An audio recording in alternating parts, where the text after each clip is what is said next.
Super sketchy deer stand, busted deer stand. This used to sit here. I put it up last year, and this spring, early spring, a storm blew it over, and then later in the spring another storm blew a tree over and fell on it, mainly on the legs. That's why it's on the ground like this. Whoever was in here before was very conscientious about hydration. They were very dedicated to staying hydrated. But there's a heater. I don't know if that propane bottle there's got anything in it or not. I don't even want to know what that big jug is for. I guess I'm gonna need to call the electrician because there's something wrong with the lights not working. It's in a pretty cool spot. Two reasons. If you're a deer hunter, which I'm not, this is a pretty good spot. The deer like to come up from the edge of the woods here.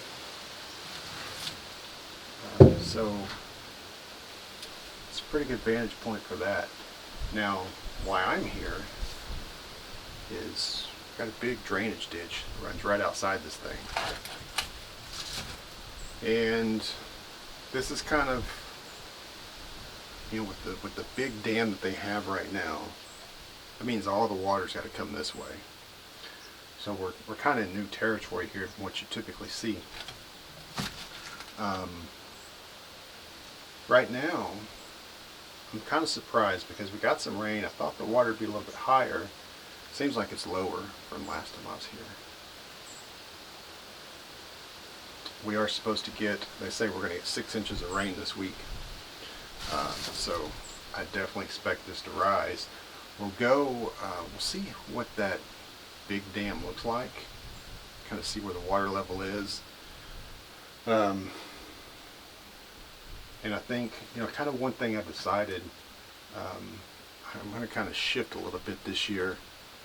Just because, you know, typically we find those dams and just like instantly bust them out, right?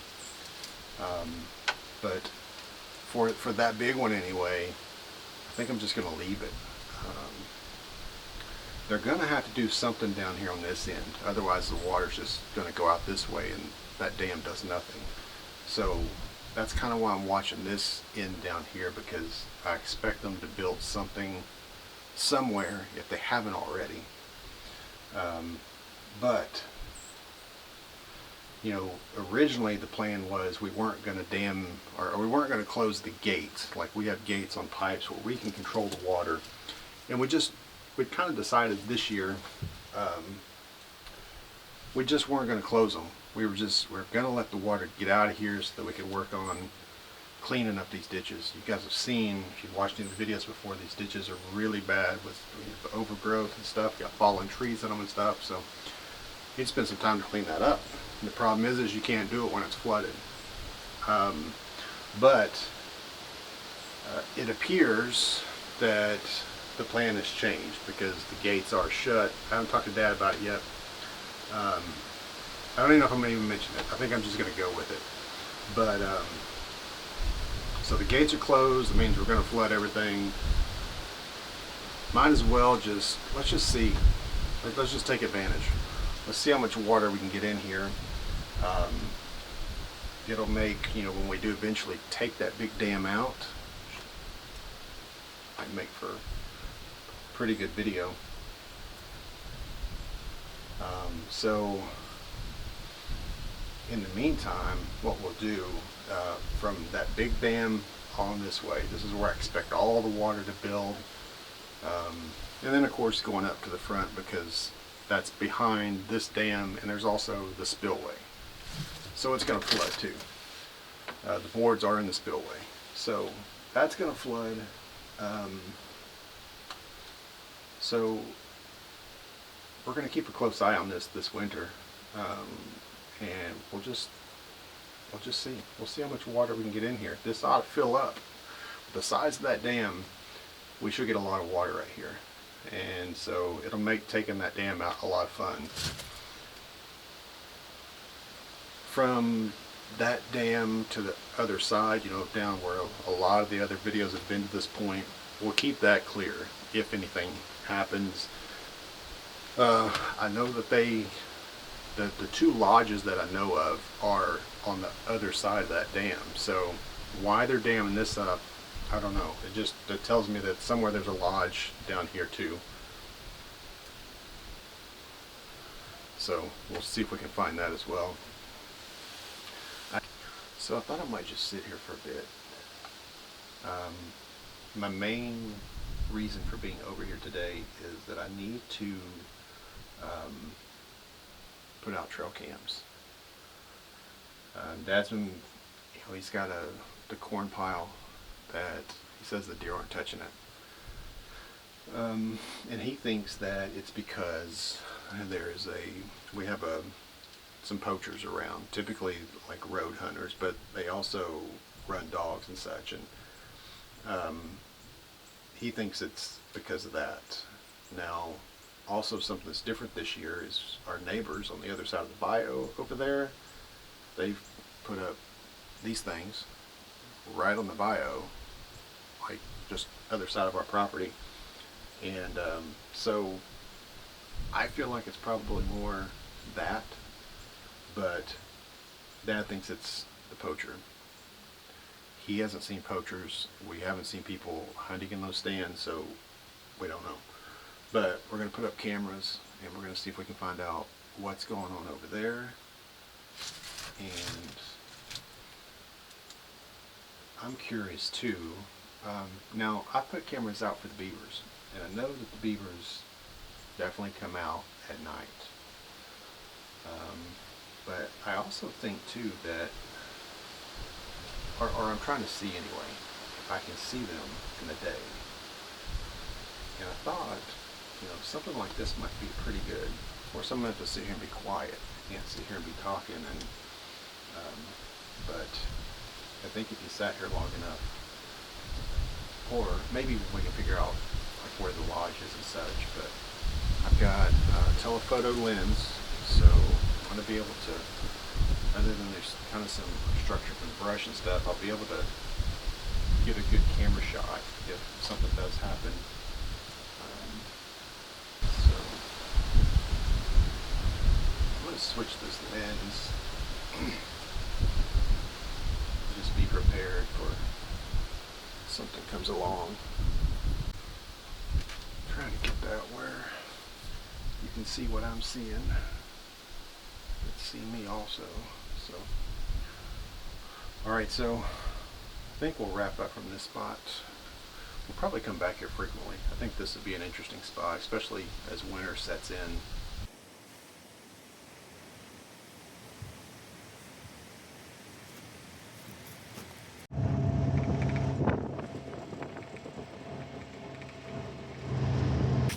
So this is another good indicator that there's probably a dam. We're on the far east side here. I don't know, maybe, what is that, like a half mile down from where we just were in that deer stand. This is where water exits the property on the east side if it can't go out the west. And it's dry. But there was water in that ditch. So somewhere between where we were sitting and here, there's Beaver Dam.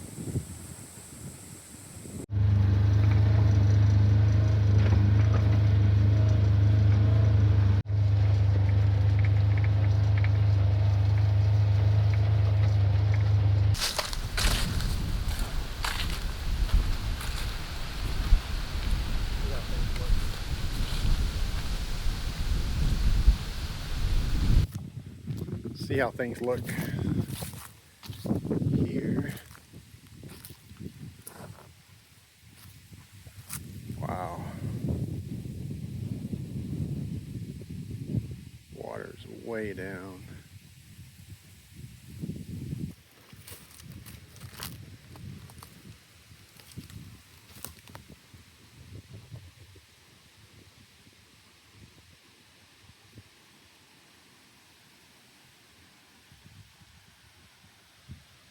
is way, way down.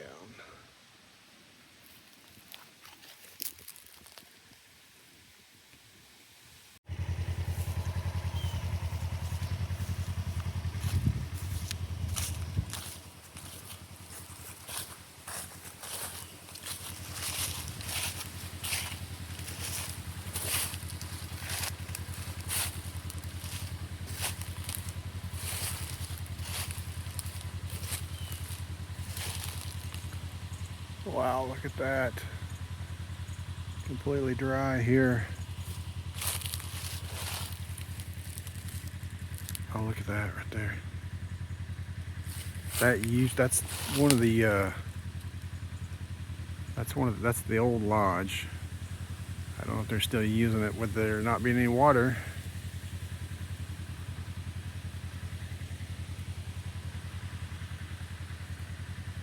That's crazy. But I'll show you why. I'll show you why it's like this. We're just going down the road a little bit here.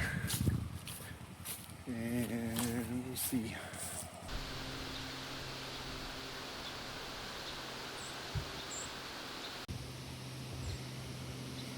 So, this is why it is the way that it is. It's kind of interesting. There's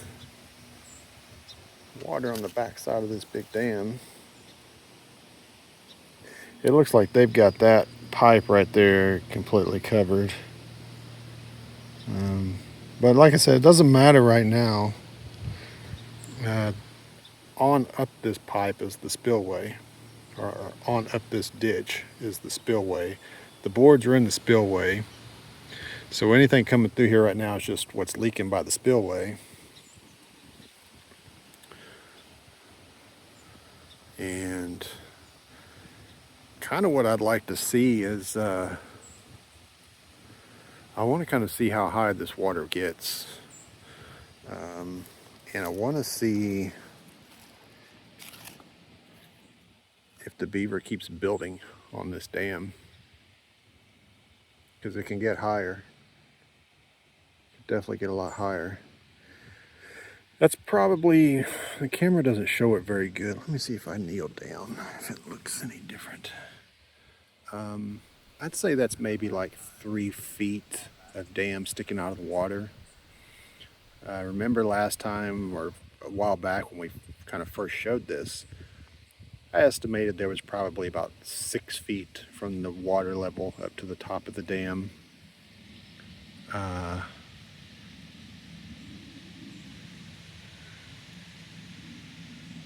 So it'll definitely get higher, especially like I said, there really isn't going to be anything coming through here feeding this. So it's going to be runoff. This field on the other side of these trees drains into this. The field on the other side over here, it mainly goes that way. So it's just going to be rain, runoff from that field, whatever's leaking past the spillway, or if it goes over the top of the spillway, it'll come down. As long as it can get through that, which it doesn't look good, this will continue to build. So that'll be kind of cool. We'll just see. We'll just see how big it gets. And then we'll tear it out. We might have to do it, I don't know. If we let it get big enough, and we can kind of start, maybe tear it out with a rake. We'll have to like clean up the back, see all the stuff that they put on the back side. Clean all that up because we don't want it to go down. And then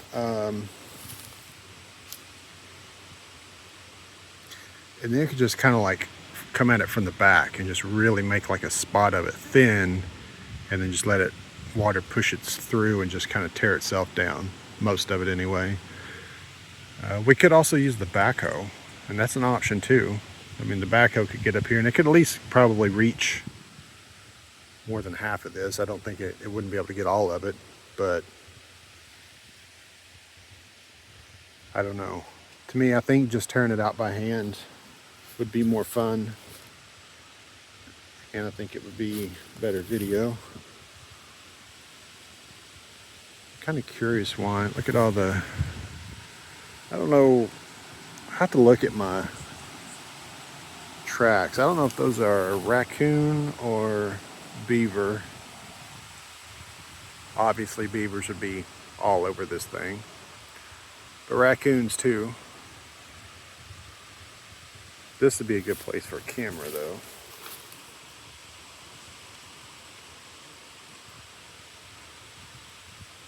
I'm trying to be careful because it is warm today. It's warm enough to, you know, snakes are going to be out. I really, it's been different this year. Normally, every time I was coming out here, we were like having to deal with cottonmouths before you could even get into the ditch or the beaver dam or the culvert pipe, whatever it was. I think this year, I've seen one. So I want to kind of get over there if I can. I'd like to get a better look down that. I just need something to ruffle the grass with. That's what they like to do this time of year. It's getting cold at night, so they can't really be active at night like they are in the summertime. So what they like to do is on days like this, when it's sunny, they want to come out and lay in it. And at night, they get in their burrows. But what they like to do, they don't just like to lay out in the open, the wide open. Well, they will. A lot of times you find them laying on those pipes and stuff. But what they like to do is, find like tall grass and stuff to lay in, where they can still get in the sun, but they're still hidden. Well, that presents a challenge for somebody that's walking around. Yeah, look at that mess that they've made back here.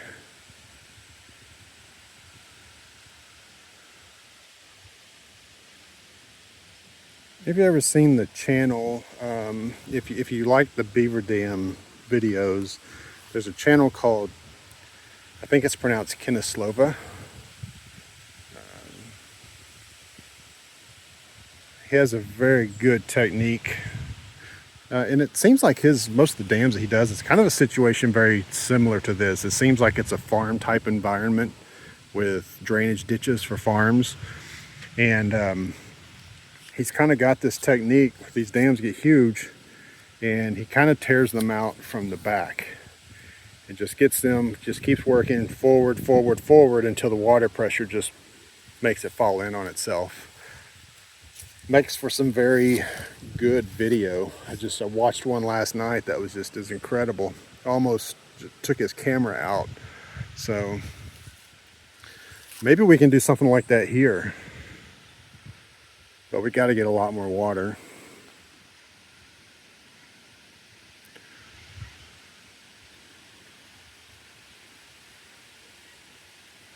They've got, oh look at that, there's a snake right there. See that? That's a cottonmouth too. Coming right at us.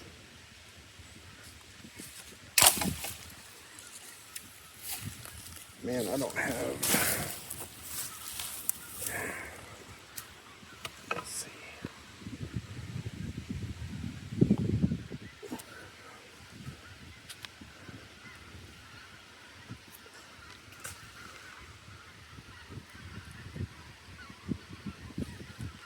Hold on a second. Oh, look at that. It's that time of year.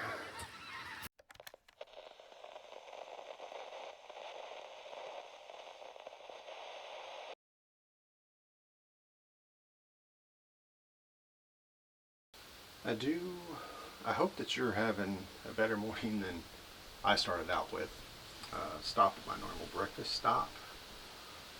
As I was coming out, it's a one-way exit. Anybody turning in, there's a big arrow on the ground that says you're supposed to go this way, circle around, get in the drive-through. But this guy was in too big of a hurry. He wanted to squeeze through me in the curb so he could cut into the drive-through line. And apparently I wasn't going fast enough for him, so he yelled out his window, "Get the F out of the way." And I stopped, and I thought about it for a split second. And I was like, it's not worth it. Not worth it.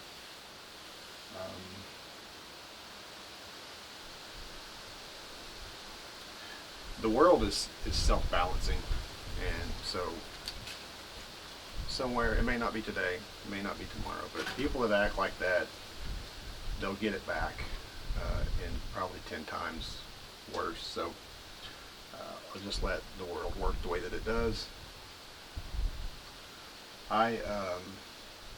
It's very, I had a instrument of protection on me, and a lot of people, when they have that, it almost, a lot of times they feel emboldened to be more confrontational because they feel like, for me, it's like, it makes me even want to be less, because I don't want to put myself in a situation where I make myself feel like I need to use that. So over, getting yelled at because I was doing what I was supposed to and this guy was an idiot, it's just not worth it. So it's kind of, I don't know what it is. It's just like